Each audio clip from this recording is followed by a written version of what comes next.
World Association of Girl Guides and Girl Scouts encourages its member organizations to get involved in different aspects of the society. And this is why the Girl Guides Association of Grenada decided to embark on this project, empowering our young girls to look at their society and look at our environment, looking at what we can do to make a change. The Girl Guides Association of Grenada set out on a climate change project to promote sustainable waste management practices and better alternatives for waste disposal on the island. The UNDP ICAS funded project was titled Enhancing Our Environment, Denouncing Indiscriminatory Waste Management. The Girl Guides from 4 different units came together and were focusing on different areas of the 3 R's. The aim of the project was to make them become more aware of climate change and ways in which they can assist. Instead of throwing away their waste and making the landfills become bigger, they can reduce, they can reuse, and they can recycle. Throughout the 9-month project, Girl Guides participated in a number of activities, including a 3-day environmental camp. I went to camp and they had sessions with us and telling us different things about reusing, reducing and recycling. And I took part in making different things out of plastic bottles like pencil holders, candy holders and other things. So we got bins and put plastic bottles, plastic and paper, and we put it around the school for the children to recycle. I think recycling bottles is a good thing. It helps to make the environment clean and a better place. We took an old jersey and we made it into a pillow. We used shoe boxes to make cash boxes, and pieces of jeans material we used to make bags, aprons. The swing, which is one of the highlights of the project, is made out of the tires for the seating. Everybody has an idea how to use what we did, so they know how to do it so that they themselves can recycle the materials at home. It is a good thing to reduce, reuse and recycle to make our environment clean.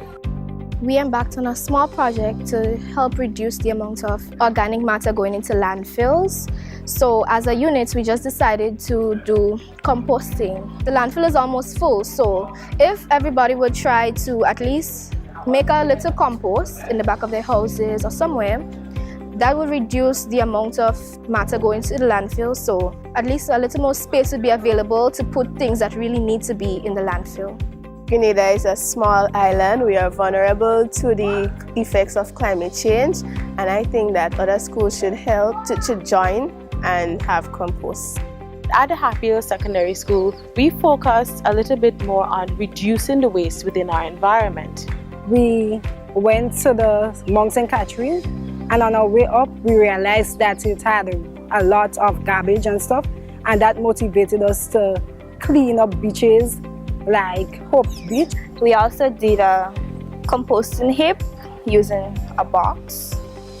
We also did the planting of the Soursop tree. Additionally, we had a school assembly where we encouraged the students to keep the environment clean. And the principal went along with us, and he basically said, you know what, if any student was found littering, he would charge them $50. So I mean, that was kind of like a joke on it, but it was good that the entire school came on board. We got 2 bins from the association, which we placed at 2 other places around the school to ensure that, you know, there's a bin everywhere so that children, instead of throwing garbage on the ground, they can actually put it in the bin. Climate change is real, the effects are real, and I think this is a good start to educate my unit, the staff and the school population and even the community members of the potential effects of climate change, global warming. Through sustainable waste management practices that can be implemented at home and at school, communities can adapt and become more resilient in the face of the negative impacts of climate change. The project was funded by the Community Climate Change Adaptation Fund, a component of the United Nations Development Programme Integrated Climate Change Adaptation Strategy. The ICAS project is part of the International Climate Initiative, supported by the German Federal Ministry for the Environment, Nature Conservation, Building and Nuclear Safety. The ICAS project is being implemented through the Environment Division of the Ministry of Agriculture, Lands, Forestry, Fisheries and the Environment in collaboration with the GmbH and the United Nations Development Programme.